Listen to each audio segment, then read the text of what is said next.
기본적으로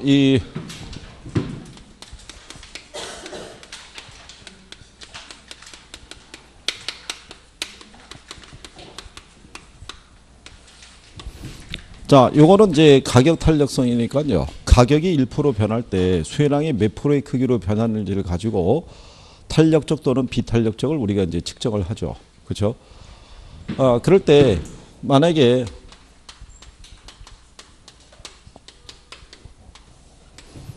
공급이 감소하면은 가격은 어떻게 되겠어요? 가격은 상승하죠. 네, 가격이 상승하면은 수요는 어떻게 되겠어요? 수요는 감소해야 되잖아요. 그죠? 근데 얘가 많이 감소할 수 있고요. 적게 감소할 수 있겠죠. 많이 감소하는 경우를 우리가 용어상에서 뭐라고 그러겠어요? 자, 여기 보시면 가격이 상승하면 수요가 어떻게 돼요? 줄어들겠죠. 소비자도 이제 자기에게 유리한 방향으로 이제 움직이려고 할 테니까. 그때 많이 감소한다는 얘기는 그만큼 자기에게 유리한 방향으로 양의 조절이 됐다는 얘기죠. 이렇게 많이 감소하는 걸 뭐라고 그래요? 탄력적. 적게 감소하는 걸 뭐라고 그래요? 비탄력적. 이렇게 되겠죠. 예. 그러면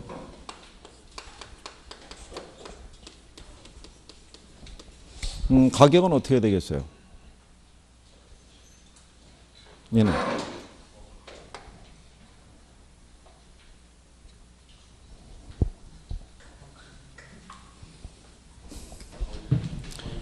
얘가 가격이 상승할 때 수요가 비탄력적이면 가격은 어떻게 돼요? 얘는 덜 상승하고 얘는 어떻게 돼요?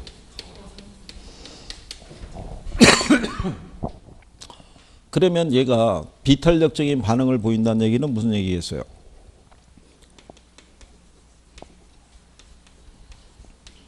대체제가 없고 얘는 뭐가 많다는 얘기예요. 무슨 말인지 아시겠나요? 가격이 변했을 때, 그렇죠? 수의 움직임이 발생할 때 자기에게 유리한 방향으로 양의 조절하기가 쉬운 거를 우리가 탄력적이라고 그랬고, 그렇지 못한 것을 뭐라고 그랬어요? 비탄력적. 그러니까 탄력적이라 비탄력적으로 만들어주는 요인에는 가장 중요한 게 뭐가 있다 그랬어요? 대체제가. 무슨 말인지 하시겠어요? 네. 그러니까 여기서 이 재화의 공급이 감소했을 때 얘가 예를 들어서 이런 거란 얘기죠.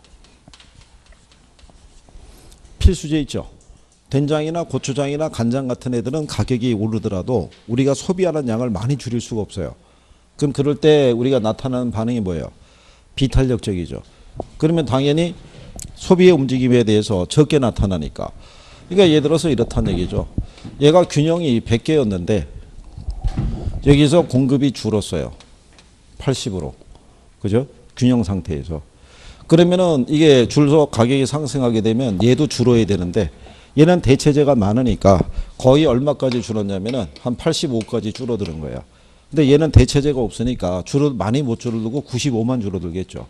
그러면 공급이 감소하는 거에 비해서 수요하고 공급의 격차가 너무 커지잖아요. 그 초과수요 상태가 커지니까 가격 상승이 큰 거고, 이건 상대적으로 격차가 좁아지니까는 가격 상승이 크질 못한 거예요. 이게. 그러니까 요 과정까지 묶어가지고 같이 기억을 할 수 있으시면 돼요. 그러면 만약에 수요가 증가하죠. 수요가 증가하면 가격은 어떻게 돼요? 상승하죠. 가격이 상승하면 공급은 어떻게 돼요?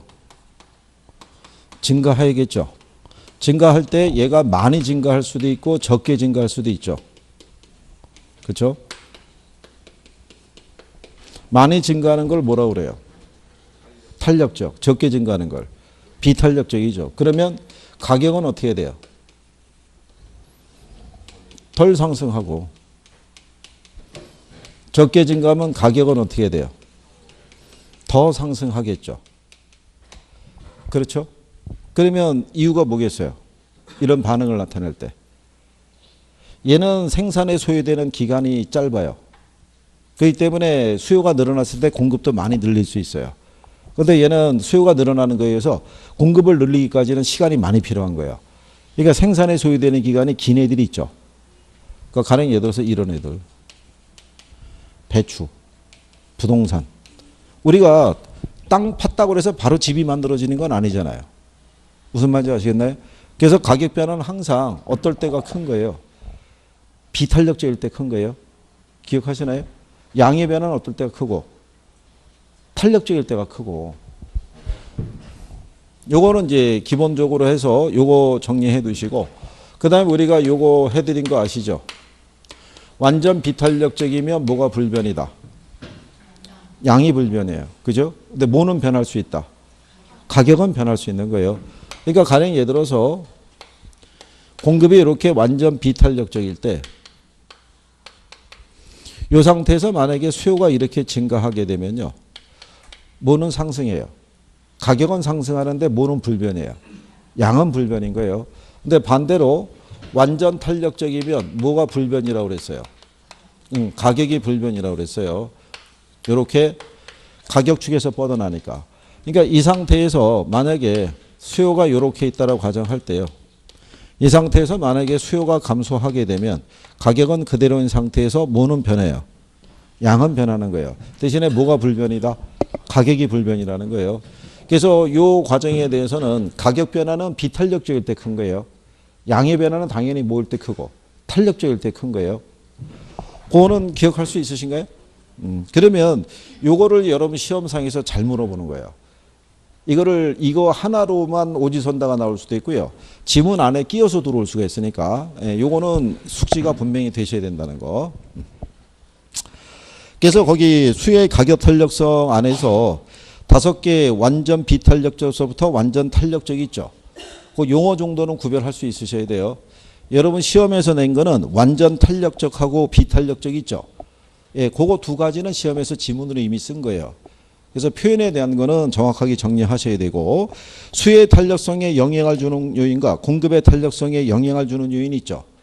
예, 요것도 이론으로 물을 때는 반드시 물어보는 애들이에요.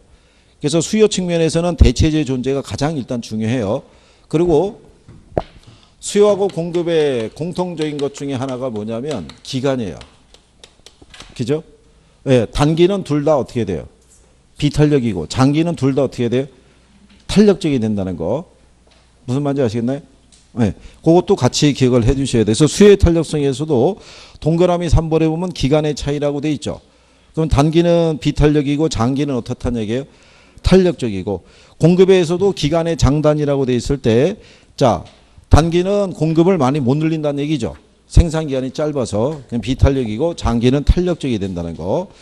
그리고 뒤에 생산 요소의 가격이라고 돼 있죠.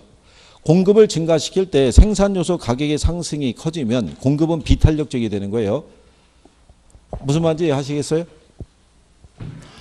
공급이 증가할 때 뭐가 커지면요,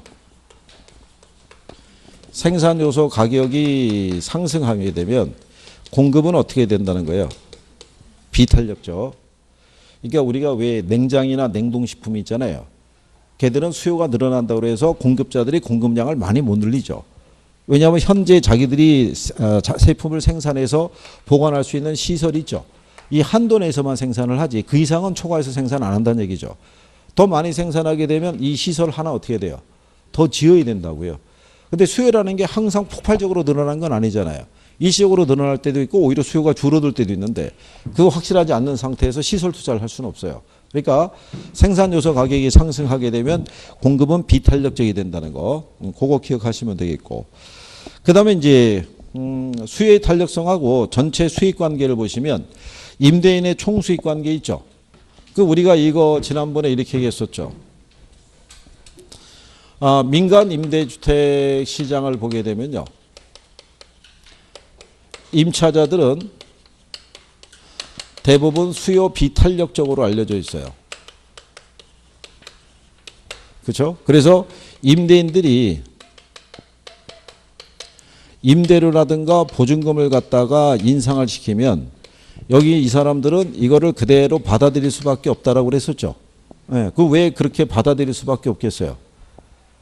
여기 있는 요 임대주택을 대신할 만한 대체제가 없는 거예요. 그렇죠? 그렇기 때문에 얘네가 무슨 반응을 나타내는 거예요? 비탄력적인 반응을 나타내는 거라고요. 여러분들 현실 시장에서도 매년 보면은 보증금이나 월세는 올라가요, 안 올라가요? 올라간다고요. 올라가더라도 이 사람들은 그걸 올려주고 살아야 되잖아요. 이거 왜 그러겠어요? 이거를 대신해서 쓸 수 있는 대체주택도 없고 이사를 나간다고 해도 이미 임대료나 보증금은 다 올라가 있을 거 아니에요. 그렇겠죠? 그러면 다른 곳에 쓰는 곳을 줄여서라도 이거부터 맞춰주겠죠. 이거부터. 그러면 집주인들의 입장에서는 이렇게 무슨 상태를 나타낼 때 비탄력적으로 나타날 때는 임대료를 계속 올릴 때 수입이 늘어나겠어요? 내릴 때 수입이 늘어나겠어요? 올릴 때 수입이 늘어날 거 아니에요. 그래서 우리가 비탄력적일 때 뭐 한다고 그랬어요? 비례한다고 얘기한 거예요. 뭐 한다고? 비례. 그러니까는 임대인의 탄력성 관계하고 수익 관계를 얘기를 하면은 얘네가 비탄력적일 때는 올릴 때 수입이 늘어나요. 내리면 어떻게 돼요? 수입이 줄어드는 거예요. 그러니까 비례한다고 생각하시면 돼요. 비탄력적일 때는 임대료가 상승하면 수입이 늘어나고 임대를 내리면 오히려 수입이 감소한다라고 생각하시면 되는 거예요. 그거 하나만 기준하고 탄력적으로 나오면 반대라고 생각하면 되죠. 임대료 올리면 수입이 줄고 반대로 임대료 내리면 수입이 늘어난다고 생각하면 되겠죠. 지문 정도 나오는 거니까 그렇게 구별하시면 되고. 그 다음에 거기 탄력성이 계산 나와 있을 때요. 1번에 나와 있는 그 탄력성이 있고 2번이 있는데 2번을 먼저 보시게 되면 요거는 우리가 지난번에 요령은 알려드렸어요. 그죠? 뭐를 구하라고 그럴 때? 수혜량의 변화율을 구하라고 그럴 때. 그럼 어떻게 하면 된다고 그랬어요? 네? 곱하시면 돼요.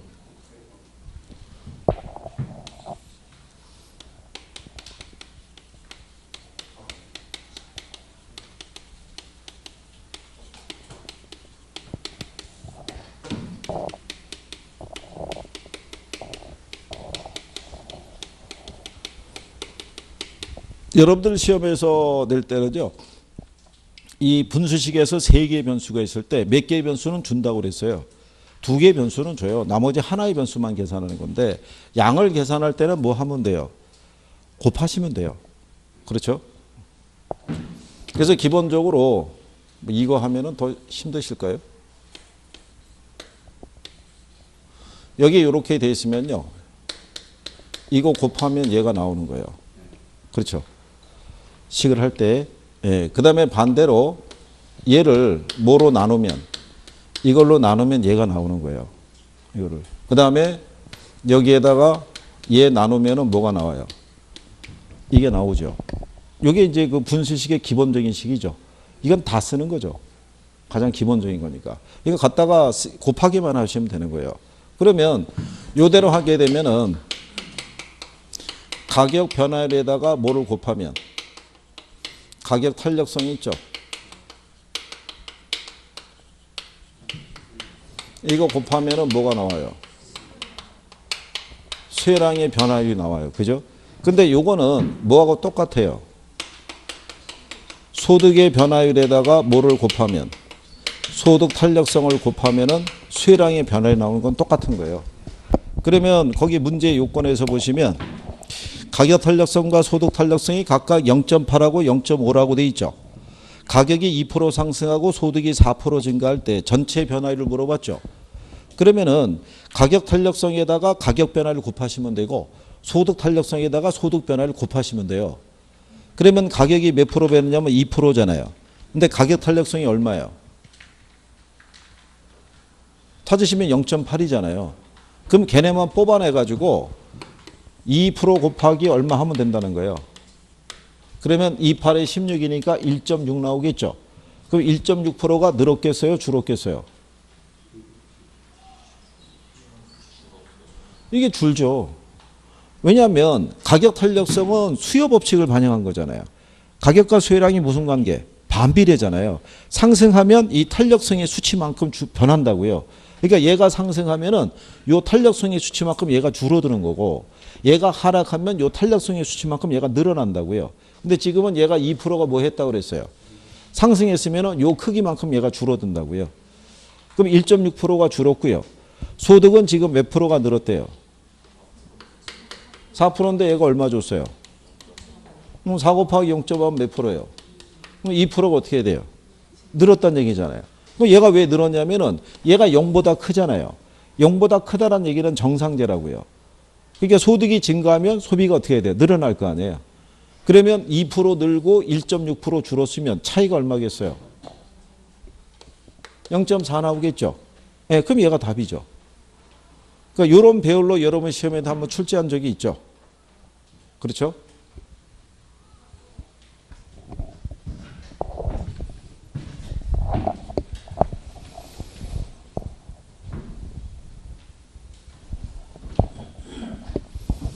근데 이게 이제 변형식이 나올 때가 있는데 이게 계산이 잘 안 되시면은요 변형식까지 뭐 하실 필요는 없고요. 예, 요런 배열 정도로 나오면 예, 한번 대입해서 이렇게 암산 수준으로 할 수 있는 정도는 하셔도 되고요. 그죠? 그리고 아까 얘기한 것처럼 그 밑에 아까 우리가 했던 것 있죠. 소형 아파트하고 오피스텔의 관계가 무슨 관계냐 이런 것 있죠.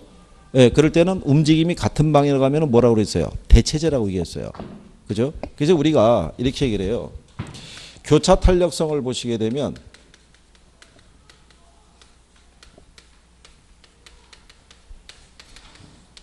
여기가 XJ의 가격 변화율이고요. 여기가 YJ에 대한 수혜량 변화율이에요. 그럴 때 만약에 얘가 가격이 상승할 때 있죠. 얘가 수혜량이 증가하면은 무슨 관계? 대체제예요. 화살표 방향이 같으니까. 무슨 말인지 아시겠나요? 마주 보면은 뭐라고 그랬어요? 마주 보면 보완제인 거예요. 만약에 예를 들어서 소형 아파트의 가격이 상승했을 때 YJ 수혜량이 증가했으면 아파트하고 요 YJ는 무슨 관계를 할 수 있어요? 그럼 대체제. 근데 얘가 가격이 상승하는데 얘 수요가 줄었죠. 그럼 마주 보면은 무슨 제라는 거예요? 그럼 보완제라는 얘기죠. 보완제. 그것만. 예. 그러니까 여러분들에게 문제 줄 때 그 3번 지문 보면 이렇게 돼 있잖아요. 자, 소형 아파트의 임대료가 10% 상승했죠. 걔는 소형 아파트잖아요. 근데 오피스텔의 임대 수요가 7% 증가했다는 거죠. 그러니까 아파트하고 오피스텔이니까는 XJ하고 YJ 관계라고 할 수 있겠죠. 그렇잖아요. 근데 XJ 임대료가 상승하니까 오피스텔 임대 수요가 증가했잖아요. 그러면 화살표 방향이 같은 방향이겠죠. 그러면 보지 않더라도 무슨 관계라고 할 수 있어요? 대체제라고요. 대체제. 그렇죠? 네, 그런 식의 변화로 그냥 단순하게 대입해서 판단하실 수 있으시면 될 거예요. 무슨 말인지 아시겠죠? 그래서 계산에 대한 거는 뭐 요 정도만 하셔도 되고요. 변화에 대한 부분이 있는데 그거는 조금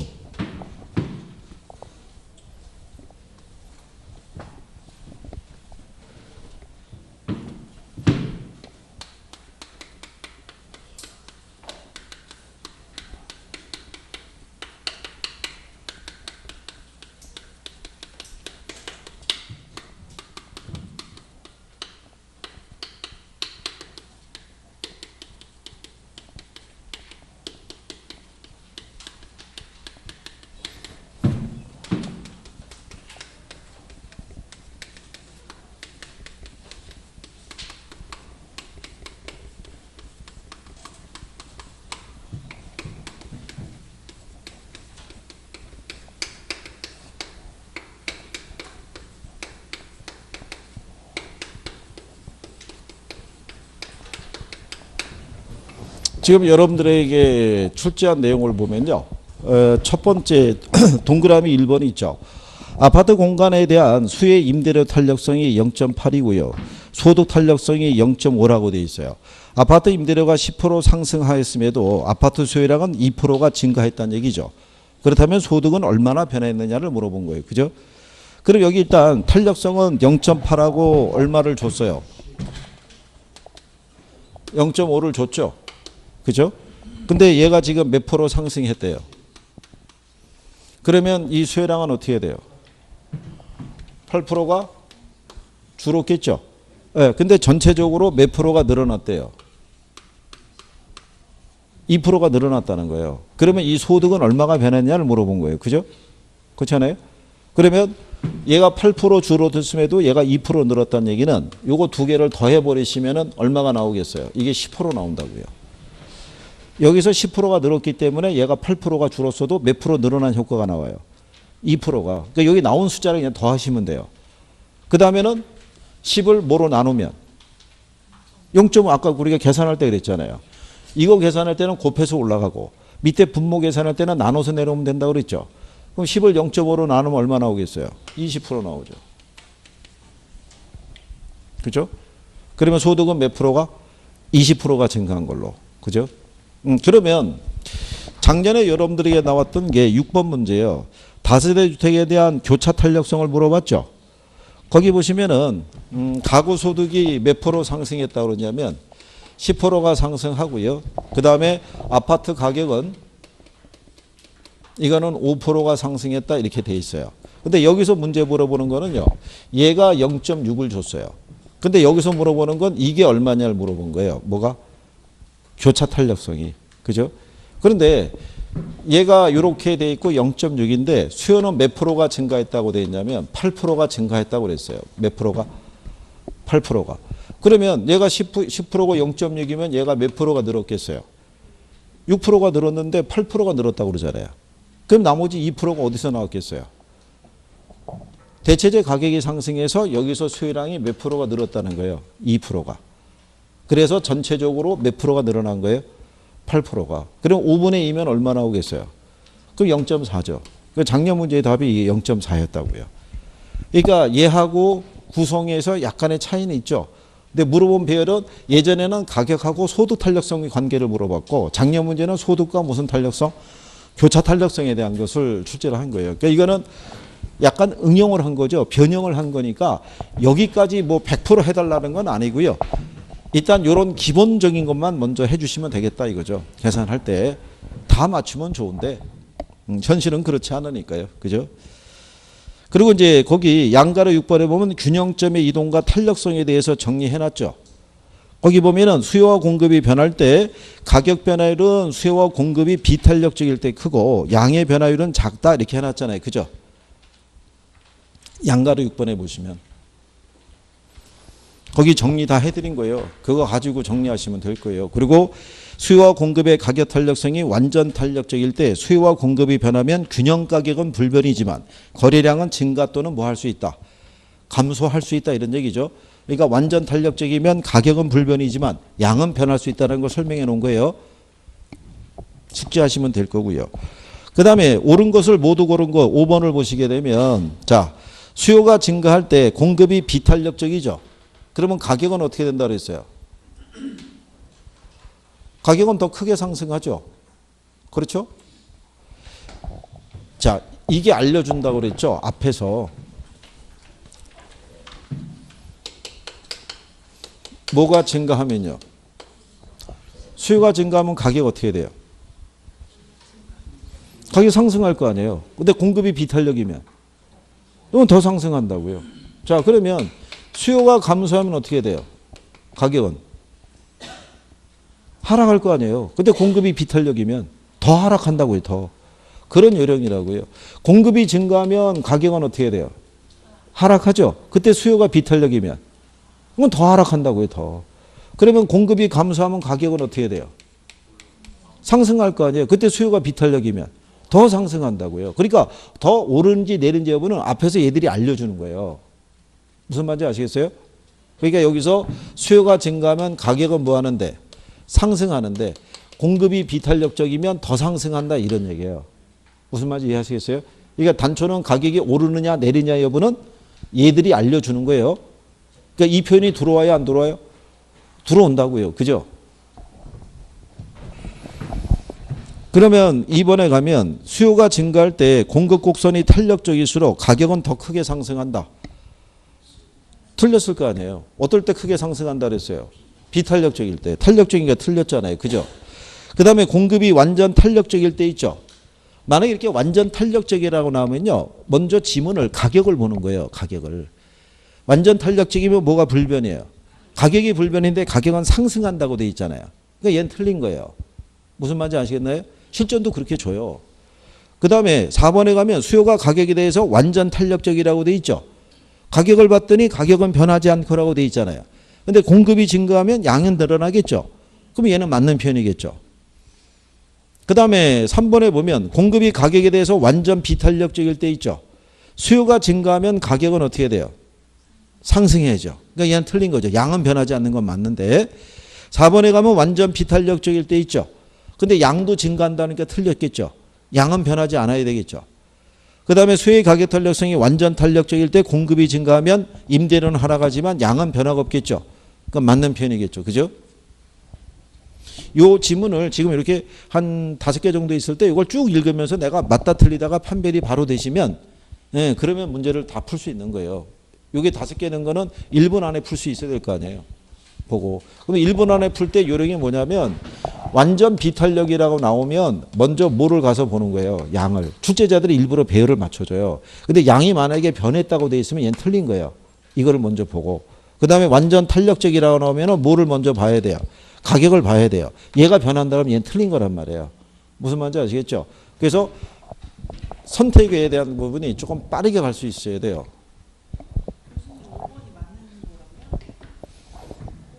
아, 5번 틀린 거예요. 틀린 거. 임대료가 하락하지만 해서 틀렸다는 얘기죠.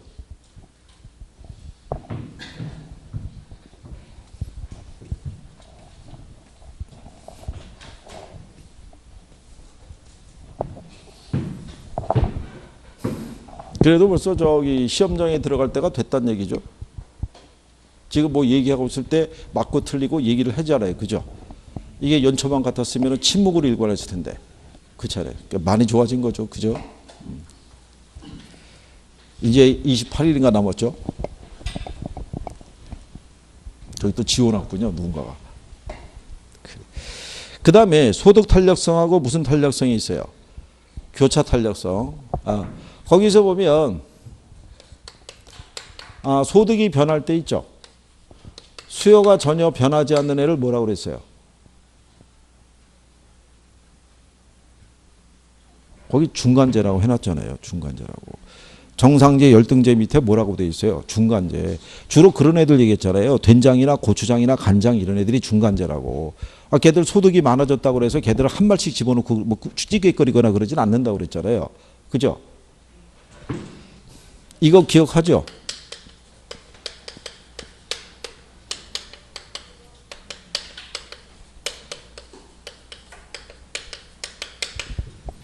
기억하죠? 에? 소득 탄력성이에요. 정상재하고 뭐? 열등재. 그죠? 교차 탄력성은 대체재하고 보완재하고 이번에 하나 더 늘은 거죠. 어디? 독립문까지 갔다 온 거예요. 그 무슨 재와? 독립재. 그러니까 나중에 헷갈리시면 안 되는 거예요. 무슨 말인지 아시겠죠? 교차 탄력성이 0보다 컸을 때, 뭐 예를 들어서 중간재를 한다, 뭐 이렇게 나오면 다 틀리는 거예요. 그러니까 여기서 중간재하고 독립재 개념을 한 번은 인용을 할 거라고요. 지문에다 쓰든 뭐에다 쓰든. 그죠? 예전에 여러분들 답을 물어볼 때 지문에는 등장을 다 했었어요. 그러니까는 구별 정도는 하시라고요. 그 소득과 교차에 대한 부분 정도는 뭐 구별할 수는 있으시겠죠. 그래서 여기서 주로 인용해 줄 수 있는 게 뭐예요? 교차 탄력성이 있죠. 아까 푸는 요령 알려드렸죠. X제의 가격이 상승할 때 Y제의 수요량이 증가하면은 다 무슨 제와? 대체제. 반대로 마주보면 뭐라고 그랬어요? 보완제라고 얘기한 거예요. 네. 그래서 6번에 보시면은 수요와 공급의 탄력성에 관한 내용이다. 옳은 거 모두 고르면 이렇게 물어봤어요. 수요의 가격 탄력성이 1보다 작을 때 있죠. 1보다 작으면은 무슨 상태예요? 비탄력이죠. 비탄력일 때는 수익과의 관계는 어떻게 된다 그랬어요? 비례한다고 그랬잖아요. 임대료가 상승함에 따라 감소한다 그러면 틀리죠. 늘어나야겠죠. 그러면 밑에 수요의 가격 탄력성이 1보다 큰 경우 있죠. 1보다 크면 탄력적이죠. 그럼 비탄력적일 때만 비례하지. 탄력적일 때는 반비례잖아요. 그러니까는 수요의 가격 탄력성이 1보다 클 때 임대료 상승하면 수입은 줄어든다는 얘기죠. 무슨 말인지 아시겠나요? 그거 정도는 그냥 지문 나오면 구별 정도 해주면 되겠고요. 옆에 가면 대체재가 있는 경우에 수요의 가격 탄력성은 대체재가 없는 경우보다 비탄력적이 된다. 틀렸겠죠? 어제 많이들 피곤하시던 보이죠? 네? 지금 컨디션들이 별로 안 좋아 보이시는데요. 아침에 도착하실 때 표정도 그러시고. 어제 뭐 새벽까지 공부하시느라고. 네? 그리고 후유증이 지금 오전에 나타난다 뭐 이런 얘기죠.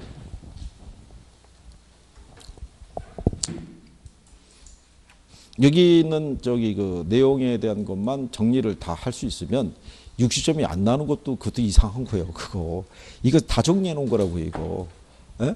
여러분들 시험 목차에 맞춰서 거기서 알아야 될 내용을 기본적으로 다 정리해 놓은 거예요. 압축해서. 정리 여기서 해갖고 최소한 이 정도 내용은 숙지를 하셔야 돼요. 이거를. 원래는 이거보다 양이 작았다고요. 이게 다른 데 하면 이틀 분량이라고요. 이게. 양이 작은 거라고요. 이거. 이게 이제 원래 이거보다 양이 작았는데 여기 계신 분들이 마음에 걸려가지고 늘리다 보니까 여기까지 늘어난 거라고 이거. 성적이 나오면 이렇게 안 한다고요. 그죠? 어저께 모의고사 봤을 때 저기 평균 보고 가셨죠? 아니 어떻게 역행을 하냐고요. 이 시점에서. 그죠? 올라가야지 정상이지. 이게 저기 옛날에 학창시절 같으면은 오늘 다 남어 이거였었다고요. 그죠? 오늘 다 남어 옥상으로 집합 뭐 이런 거였는데 참 이거 큰일 났다는 거죠. 자, 그 표현도 기억하셔야 되고요. 4번하고 5번에 보면 이렇게 돼 있죠. 일반적으로 부동산 수의 가격 탄력성은 단기에서 장기로 갈수록 더 비탄력적이다니까 틀렸겠죠. 장기로 가면 탄력적이죠. 그러니까 공급의 가격 탄력성도 단기에 비해서 장기에 더 탄력적이겠죠. 그 다음에 생산에 소요되는 기간이 길수록 공급의 임대료 탄력성은 더 비탄력적이다. 맞아요? 틀려요? 맞잖아요. 물건 할 때 하나 만들 때 걸리는 시간이 길면 길수록 비탄력적이 되잖아요. 생산할 때 시간 많이 걸리니까. 용도 전환이 용이하면 수의 가격 탄력성은 커지겠죠. 그 다음에 용도가 다양할수록 가격 탄력성은 커질 거고요. 또 용도 전환이 용이할수록 공급의 임대료 탄력성은 더 탄력적이 되겠죠. 아까 말씀드렸지만 부동산 공급은 용도적인 공급밖에 안 되는 거예요. 그러니까 용도 전환이 용이할수록 공급의 탄력성은 커진다고 보셔야 돼요. 건축 인허가가 어려우면은 임대료 탄력성은 비탄력적이고요. 생산량을 늘릴 때 생산 요소 가격이 상승할수록 공급의 임대료 탄력성은 더 비탄력적이 된다고 그랬죠.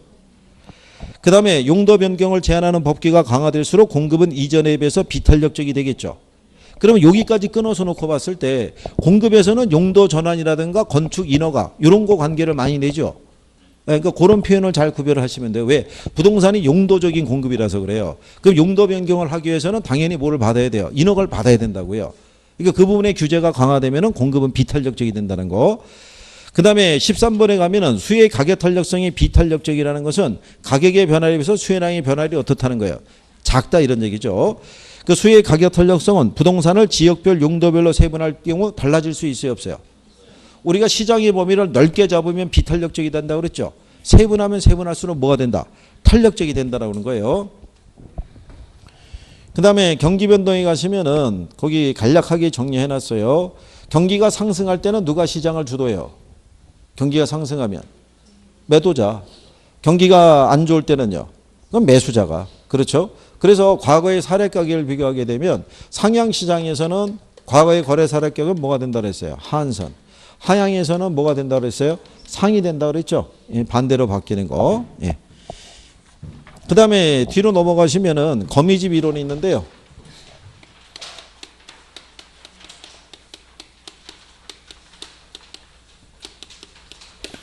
거기 제목에다 해놨어요. 안정조건이라고 돼 있죠? 왼쪽 칸에. 거미집 모형의 안정조건이라고 왼쪽 칸에 보면 마지막에 나와 있죠? 거기 가면 수탄수라고 돼 있고 공탄발이라고 돼 있죠? 이렇게 해드리면 수요가 탄력적이면 그죠? 무슨 형이라는 거예요? 수렴형. 공급이 탄력적이면 뭐라는 얘기예요? 발산형이라는 거예요. 그럼 대신에 요거는 탄력성 얘기하는 거고요. 그죠? 기울기는 어떻게 돼요? 기울기는 다 반대인 거예요. 그죠? 공급 곡선에 대한 뭐가? 기울기의 값이 뭐보다? 수요 곡선의 길이보다 크면 다 무슨요? 다 수렴형인 거예요. 기울기는 반대. 탄력성에 대해서. 무슨 말인지 아시겠나요? 이렇게 되면. 그래서 요것만 하나 기억하시면 될 거예요. 근데 요게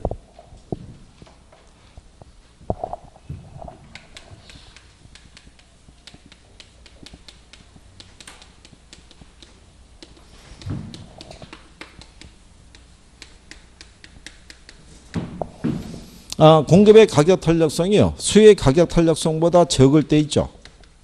에? 적을 때 이거 작으면은 수렴형이 돼요, 발산형이 돼요.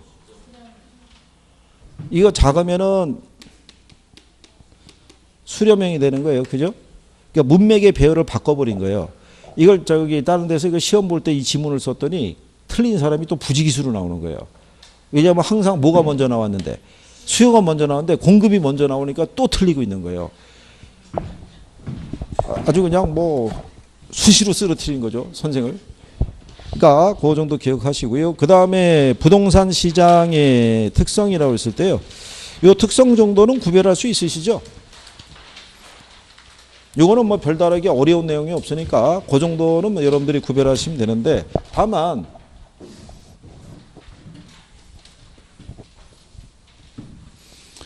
근래 보게 되면요, 부동산 시장을 물어볼 때는요, 시장 자체의 이 특성하고 기능만 물어보는 게 아니라요, 여기 안에 효율적 시장에 대한 것도 물어보고요. 그 다음에 여기 안에 주택금융시장 있죠. 요즘은 이거를 한 번에 묶어서 물어보는 경향이 있어요. 그런 것만 잘 기억하시면 돼요. 그죠? 그러니까 부동산 시장은 고도로 국지화되어 있는 시장인데, 그러한 부동산 시장의 효율성은 중강성 효율적 시장이라는 거죠. 네, 근데 중강성 효율적 시장이라는 건 어떤 성격을 갖고 있는 거예요? 현재 정보까지만 반영되어 있는 시장이죠. 그런데 여러분 작년 시험에는 공표된 것이건 공표되지 않는 것이든 다 반영되어 있는 시장이라고 이렇게 준 거예요. 그리고 걔가 답이었다고요. 그렇죠. 간단하게. 그러니까 그거는 구별할 수 있어야 되고요. 그 다음에 약성 있잖아요. 약성은 과거의 정보를 매개로 한 무슨 분석을 하고 있어요? 기술적인 분석을 하고 있고, 중강성은 현재 공표된 자료를 토대로 한 무슨 분석을 하고 있다? 기본적인 분석을 하고 있을 때, 약성은 과거잖아요. 그죠? 근데 중강성은 현재잖아요. 그러니까 얘가 이렇게 내포하고 있는 거라고요. 그러니까 이 분석을 하더라도 중강성에서는 무슨 인을 기대하기는 어려워요.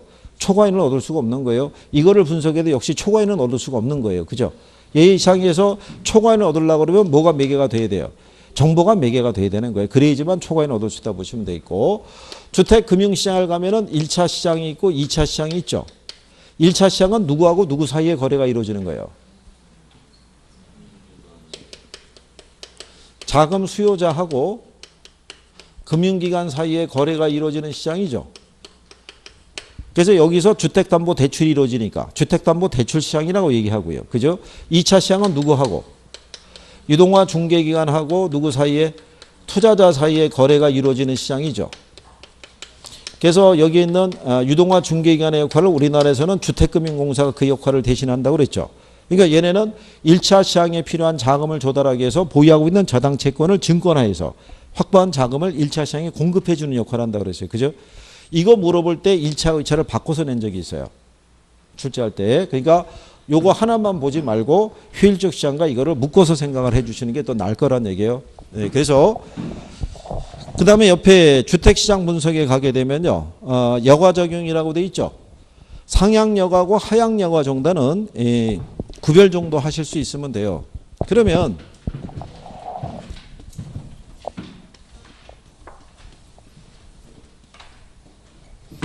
상향 여과라고 돼 있을 때요. 상향 여과는 하위 계층이 사용하던 주택이 뭐로 바뀌는 거예요? 상위 계층으로. 그러면 하향 여과라는 건 뭐예요? 상위 계층이 사용하던 주택이 하위 계층의 사용으로 바뀌겠죠. 근데 이게 그냥 바뀔 수는 없으니까 뭐가 발생하면서? 재개발 등이 발생하면서 바뀌는 경우고요. 여기도 그냥 넘어가지는 않고요. 뭐가 발생한 것을? 공가 있죠. 상위 계층이 사용하던 주택 있죠. 네, 상위 계층의 가구가 이동하면서 발생한 공가를 하위 계층의 가구가 사용으로 전환되는 것을 무슨 여과를 한다? 그걸 하향 여과라고 얘기하는 거예요. 그러니까 여과를 유발할 때는 공가라는 게 중요한 구성 요소가 된다는 얘기죠. 무슨 말인지 이해하시겠죠? 그리고 주거분리는 기억하시죠? 주거분리. 고소득층의 주거지역과 저소득층의 주거지역이 분리되고 있는 것을 뭐라고 그래요? 그걸 주거분리라고 그러죠. 도시 전체에서도 발생할 수 있고 어디서도 발생할 수 있다. 근린지역에서도 발생할 수 있다. 거기 정리 다 해놨잖아요. 그죠? 그 다음에 불량주택에 대해서 원인은 소득 문제라고 그랬어요. 그죠? 소득 문제. 그 다음에 주택 절량과 유량이 있는데 절량 정도는 정리하셔야 돼요. 그죠? 그래서 주택 절량의 공급량은 일정 시점의 시장에 존재하는 주택의 양을 말하고요. 그 다음에 주택 절량의 수요량이라는 것은 일정 시점에 사람들이 거기 보유하고자 라고 돼 있죠. 그 지문에 보면 보유하고 있는 보유하고자가 아니라 보유하고 있는 주택의 양을 말한다. 그래서 저량의 공급량하고 수요량 정도는 정리해 두셔야 되는 거예요. 그죠? 그 정도는. 그러면 저량 공급 곡선은 단기 공급 곡선이라고 그랬어요? 장기 공급 곡선이라고 그랬어요? 저량 공급 곡선. 에?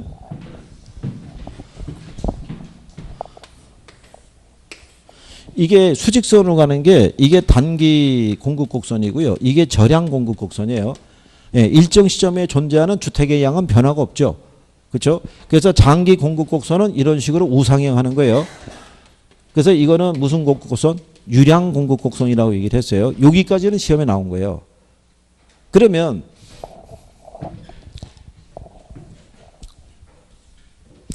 일정 시점에 시장에 존재하는 주택 저량의 공급량하고요. 수요량이 있죠. 예. 얘네는 서로 같겠어요? 다르겠어요? 일정 시점에 시장에 존재하는 주택 저량의 공급량과 수요량이 있죠. 예. 얘네는 서로 다를 수 있겠죠. 그죠? 예. 시장에 존재하는 거를 다 사람들이 100% 소유하고 있는 건 아닐 거 아니에요. 그죠? 일반적인 합리적인 공가율도 존재하기 때문에 그래서 일정 시점에 시장에 존재하는 주택 저량의 공급량과 수요량은 서로 뭐 할 수 있다? 다를 수 있다. 네, 여기까지는 시험에서 쓴 거예요. 여러분 시험에서. 그래서 이제 그 정도 정리하시면 되겠고요. 그 다음에 이제 효율적 시장 이론에서는 약성, 중강성, 강성 정도 뭐 알아두시면 되고 부동산 시장도 불안전한 시장이지만 할당 효율적 시장이 될 수 있어요, 없어요? 네, 그 정도까지. 그 다음에 그 밑으로 가시면 이제 지대론 나와 있는데요. 거기 이제 구별을 해서 정리하시라고 해놨어요. 지대 논쟁 해놨죠. 고전학파 경제학자들은 지대를 뭐로 봤어요? 잉여로 본 거예요. 신고전학파는 비용으로 간주했다는 얘기죠. 그렇죠? 그 다음에 리카도하고 튀넨하고 마르크스의 지대 이론을 해놨죠. 거기서 여러분들은 전통적인 지대 이론에서 리카도에 무슨 지대가 있어요? 차액 지대. 얘는 지대가 발생하는 원인 중에 하나가 가장 큰 게 뭐를 얘기했어요? 비옥도. 그 다음에 튀넨은 뭐 얘기했어요? 위치의 차이에 따른 수송비의 차이를 얘기했죠.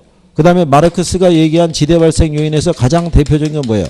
토지 소유에서 비롯된 것이다라고 얘기를 한 거예요. 그죠? 거기다 다 해놓은 거예요. 거기다가. 그 다음에 우리가 지난번에 이거 했었죠. 한계지 있죠. 예, 한계지에서는 차액지대는 성립해요, 안 해요? 안 하죠. 절대지대는 성립하죠. 그러면 한계지 바깥 있죠. 바깥에서는 차액지대는 성립해요, 안 해요? 안 한다고요. 절대지대는 성립한다고요. 그러면 한계지 안쪽 있죠. 안쪽에서 차액지대는 성립해요, 안 해요? 성립한다고요. 절대지대는 성립한다고요.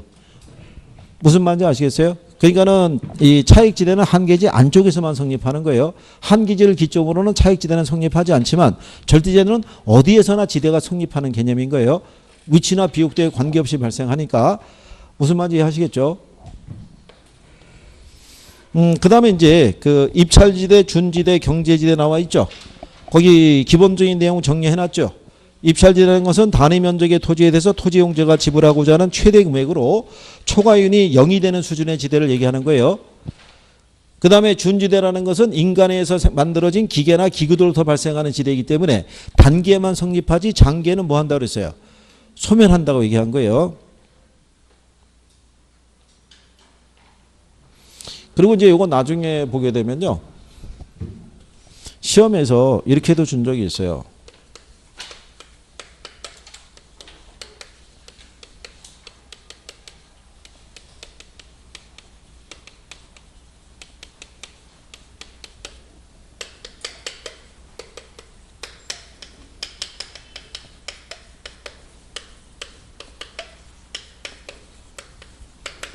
독점지대란 토지의 소유에서 비롯되는 지대로 한계지에서도 지대가 성립하는 것을 말한다 이렇게 나왔던 거예요. 그럼 맞겠어요? 틀리겠어요? 여기 보면 출제자들이 포인트를 주는 거예요. 여기 토지 어디에서? 네, 소유에서 나오는 건 이거밖에 없잖아요. 그럼 마르크스의 무슨 지대예요? 절대지대잖아요. 독점지대가 아니잖아요. 이것만 이렇게 바꿔버리는 거예요. 무슨 말인지 아시겠어요? 그러고 놓고 난 다음에 이걸 안 주고 무슨 지대로 주는 거예요? 준지대란 이렇게 또 줘버리는 거예요. 그러면 또 틀릴 거 아니에요. 그죠? 그러니까 왜 제목에 대한 것만 포인트만 정확하게만 하시면 답을 찾을 수 있는 거예요. 그 부분은 반드시 집어넣어 줘야 된다고요. 대표적인 거니까. 그러니까 그거라도 정확하게 정리할 수 있으시면 되는 거예요. 그리고 파레토의 경제지대라고 있었죠. 경제지대는 공급이 비탄력적일수록 커진다고 그랬어요. 그죠? 그거만 낼 수 있으면 그 정도밖에 없어요. 나온 적은 한 번도 없어요.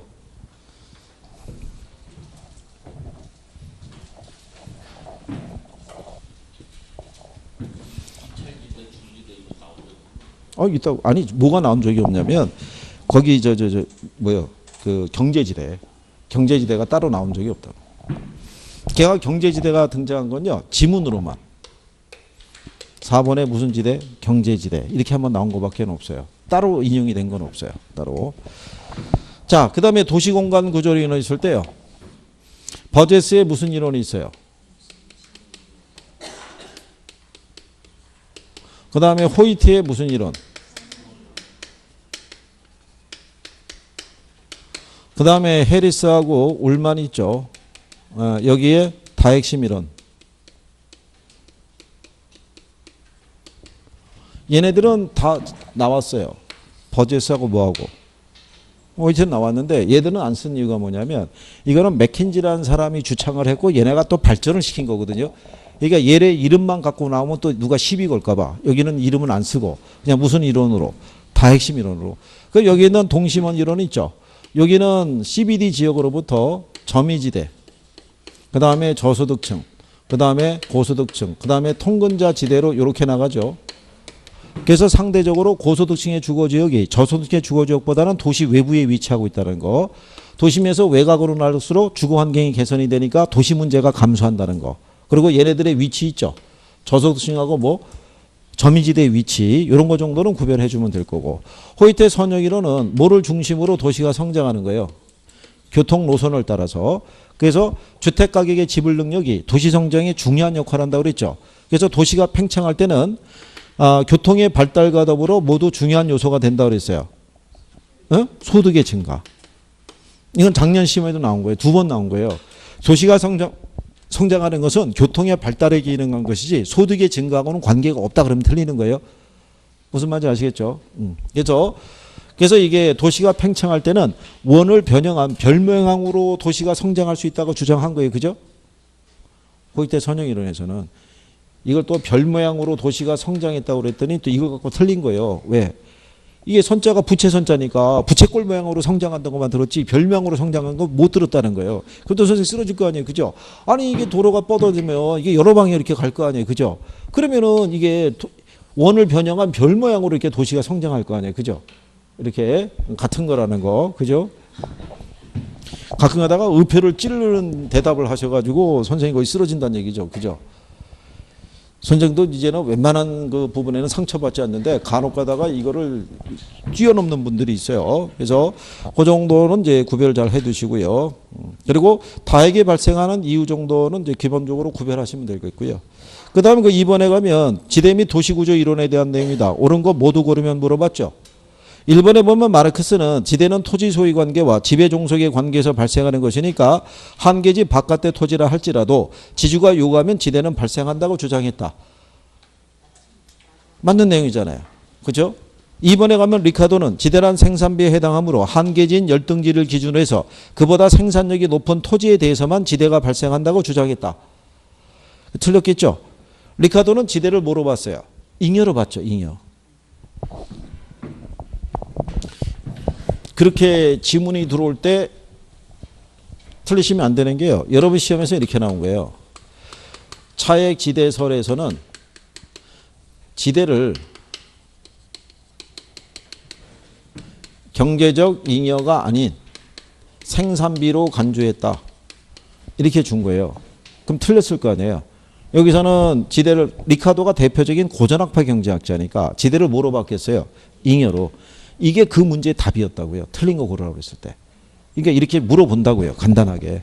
그러니까 그런 거를 놓치시면 안 되는 거예요.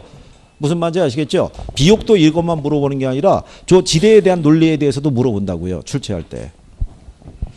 그 다음에 3번에 파레토의 경제지대에 의하면 지대는 반드시 토지뿐만 아니라 공급이 고정된 요소에 대한 보수를 통칭하는 개념이다. 맞는 표현인 거예요. 그래서 파레토의 경제지대는요, 신고전학파의 원리를 따르고 있는 거예요. 고전학파는 지대를 발생하는 건 자연물인 토지에서만 발생한다고 주장한 거고요. 신고전학파는 그렇지 않고 단기적으로 생산이 고정된 모든 생산 요소에 지대라는 개념은 다 적용할 수 있다 이렇게 주장한 거예요. 4번에 가면은 튀레는 한계지의 생산비와 우등지의 생산비 차이를 절대지대로 보았다. 틀렸다는 얘기죠. 한계지의 생산비하고 우등지의 생산비 차이를 갖고 따지는 거는 차액지대 개념이고요. 절대지대는 마르크스의 절대지대고요. 리카도는 지대 발생의 원인을 비옥한 토지의 희소성과 수학체감 현상으로 설명하고요. 토지의 질적 차이에서 발생하는 임대료의 차이로 보았다 이런 얘기죠. 그럼 맞는 표현이죠. 거기서 그 작년에 여러분 시험 했었는데 제가 그때 이렇게 얘기했었죠. 렌트가 원문인데 이걸 우리나라에서는 지대하고 뭐로요? 임대료로 같이 쓰고 있는 거예요. 그러니까 원래 지대라고 써도 되는데 그거를 슬쩍 뭐로 바꿔버린 거예요. 임대료로. 혹시 사람들로 하여금 착각을 하도록 하기 위해서 그 표현만 바꾼 거예요. 자, 그 다음에 마셜은 일시적으로 토지와 유사한 성격을 가지는 생산 요소에 귀속되는 소득을 준지대로 설명을 하고 단기적으로 공급량이 일정한 생산 요소에 지급되는 소득으로 봤다. 맞아요, 틀려요? 아니, 그러니까 이게 아니 준지대 누가 얘기했어요? 마셜이 얘기했잖아요, 마셜. 어? 아니 거기 마셜이라고 그래서 그런 거예요? 어? 마셜이 아니라 마셜이라고 그래서? 아니 영국식 영어하고 그죠? 그 뭐예요? 미국식 영어의 발음보가 좀 틀리잖아요. 악센트가 그죠? 그냥 그렇게 생각하면 되죠. 그것 때문에 틀렸다고 지금 대답을 안 하고 있는 거예요. 지금 이쪽에 마샬이라고 돼 있는데 여기는 왜 마셜이라고 했느냐? 그런 거 갖고 틀리게 주겠냐고요. 그죠? 아니 읽고 이게 맞고 틀리고가 나와야 될 거 아니에요. 이거 맞는 거예요. 6번 그죠? 그 다음에 선형이론은 주택가격 지불 능력이 주거공간의 선택에 영향을 미친다고 하였다. 맞아요? 틀려요? 맞다고요. 그래서 아까 선형이론에서는 도시의 성장은 교통의 발달과 더불어 뭐가 소득의 증가가 중요한 역할을 한다고요. 호이트의 선형이론에서는 도시는 주요 도로망에 따라 토지용 모형과 지가가 달라지고 있어서 도시성장 모형은 원이 아니라 별 모양의 교통망에 따라 축을 형성하고 있다고 한다. 맞아요? 틀려요? 맞다고요. 여기서 이렇게 별 모양이라고 그랬다고 틀리다고 얘기해가지고 또 그럼 이거를 이번에 처음 했느냐? 그게 아니라고요. 앞전에 문제로 다 해봤던 거라고요. 이거 연습 문제 드리고 막 그럴 때. 자, 동심원 모형에서 저소득 지구는 주로 도시 근로자들이 모여 사는 도시 외곽에 위치한다는 것이다. 저소득 지구는 어디에 위치해요? 도심 가깝게 들어가 있잖아요. 그죠? 이 안쪽에. 고소득층 주거지구보다. 다핵심 이론은 도시 내에서 여러 개의 핵을 이루면서 지역 공간이 형성이 된다는 이론이다. 이렇게 보시면 되겠죠. 자, 그래서 그 내용까지 정리하셨고요. 뒤에 넘어가시면 공업입지론을 나오고 있는데요. 근래 공업입지론은 딱 한 번 나왔어요. 이게 거의 한 10년 사이에. 그래서 배보의 최소 비용 이론 있죠. 그 이 사람이 얘기하는 3대 인자 중에서 가장 중시되는 게 뭐라고 그러냐면 운송비라고 얘기했어요. 그죠? 운송비. 그리고 이제 모의고사 가끔 이제 원료지향적, 시장지향적, 직접지향적 뭐 이런 게 나오는데 중량이 감소되는 사람은 어디로 가야 돼요? 원료산지로 가야죠. 중량을 줄여서 시장으로 보낼 때가 운송비가 적게 들어갈 거 아니에요. 그죠? 그러면 최종 생산물의 무게가 증가하는 애들은 어디에 입지하는 게 유리하겠어요? 시장에 입지하는 거. 뭐 그런 정도 구별할 수 있으면 되겠고요. 그 다음에 레일리하고 저기 허프 계산하는 것 있죠? 네. 계산은 다 해보신 거죠? 옆 페이지에 보면은 뒷페이지죠. 이런 페이지 뒷페이지에 보면 상업 입지론이라고 정리해놨죠. 기본 용어대입 그 밑에 하면 레일리의 소멸인력법칙하고 허프의 시장 점유율 계산하는 식이 거기 있잖아요. 그죠? 네, 대입해서 한번 쉬는 시간에 풀어보세요. 네, 잠깐 쉬었다 하시죠.